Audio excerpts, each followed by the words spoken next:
School और अंगनवाड़ी रे आक्वागार्ड क्रय रे अनियमितता।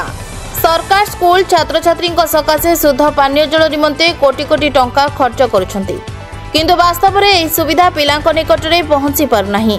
एपरी अभियोग आसीछि गंजाम जिला दिगपहंडी ब्लॉक अधीनस्थ बड़ डुमला पंचायत अधीन रहितबा किछि स्कूल और अंगनवाड़ी केन्द्ररू। एठारे आक्वागार्ड क्रय मिथ्या बिल करी लक्षाधिक टंका हड़प होइतिबा भली सांघातिक तथ्य सामनाकु आसीछि। एही बड़ डुमला पंचायत 6टी स्कूल आक्वागार्ड लगाइबा पई पंचायत फंडरू टंका उठाण होइछि, किंतु आक्वागार्ड न लगाई हरिलुट होइतिबा जणा पड़छि।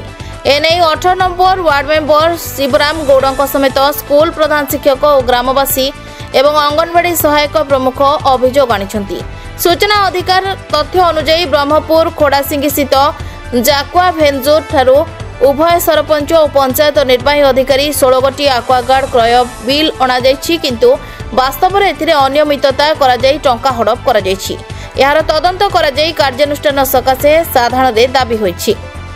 ब्यूरो रिपोर्ट प्रतीक्षा न्यूज।